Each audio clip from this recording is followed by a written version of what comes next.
கோதை, நடேஷன், தமிழ் எல்லாருமே ராகினி வீட்டுக்கு வந்து கத்துறாங்க. "இங்க பார், எதுக்காக நீ சொத்தை எழுதி வைக்க போற?" அப்படின்னு சொல்லிட்டு கேட்குறாங்க.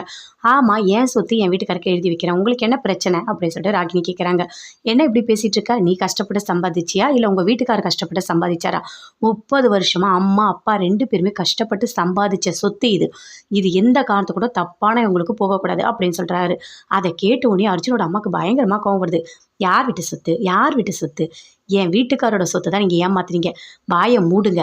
நாங்கள் எப்போவுமே கொடுத்து தான் பழக்கம். எங்களுக்கு வாங்கிலாம் பழக்கம் இல்லை." அப்படின்னு சொல்லிட்டு கோதை சொல்லிட்டு இருக்காங்க.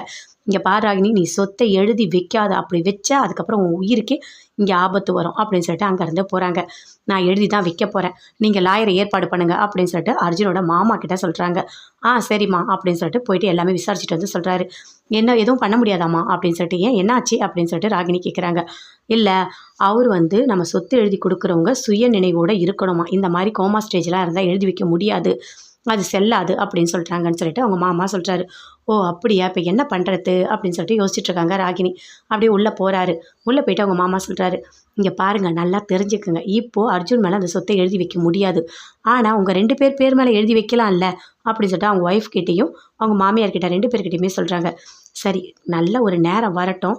அப்போ நான் வந்து ராகினி கிட்ட பேசுகிறேன்." அப்படின்னு சொல்லிட்டு அர்ஜுனோட அம்மா, அக்கா 2 பேருமே யோசிச்சுட்டு இருக்காங்க. கண்டிப்பாக சொத்தை எழுதி வைக்கவே கூடாது அப்படின்னு சொல்லிட்டு வீட்டில் பேசிகிட்டு இருக்காங்க கோதை, நடேஷன் எல்லாருமே. ராகினி கிட்ட வந்து பேசிகிட்டு இருக்காங்க.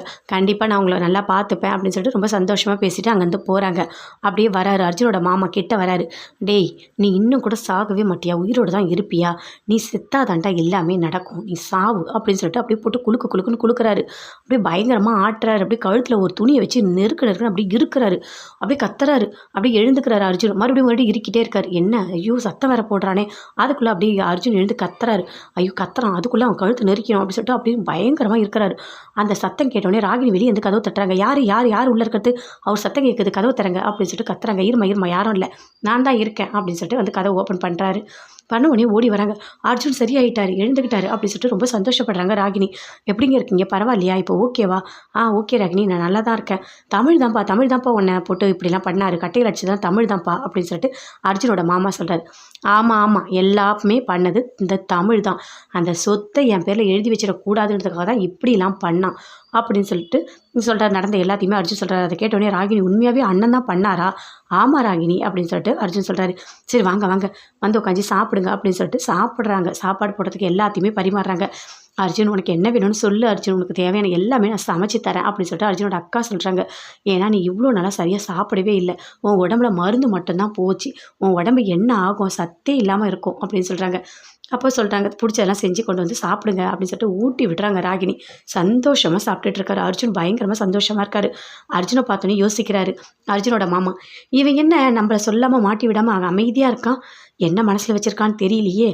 எதுவுமே சொல்லாமல் தமிழ் தான் தப்பு பண்ணான்னு சொல்கிறாரு." அப்படின்னு சொல்லிட்டு அப்படியே யோசிச்சுட்டு இருக்காரு அவங்க மாமா. தமிழ், நமச்சிவாயம் 2 பேருமே வீட்டுக்கு போகிறாங்க. போனோடனே கோதை, நடேஷன் எல்லாருக்கிட்டையுமே சொல்கிறாங்க. "அர்ஜுனுக்கு சுயநினைவு வந்துடுச்சு." அப்படின்னு சொல்லிட்டு. "எப்படி வந்துச்சுப்பா?" நல்லபடியாக வந்துச்சா? அது போதும். இனிமேல் ராகினி அழமாட்டா. என்ன பிரச்சனைனால இனிமேல் சரியாயிடும்." அப்படின்னு சொல்லிட்டு கோதை சொல்கிறாங்க. "ஆமாம், எங்களுக்கும் ரொம்ப சந்தோஷமாக இருக்குது." அப்படின்னு சொல்லிட்டு சரஸ்வதி எல்லாரும்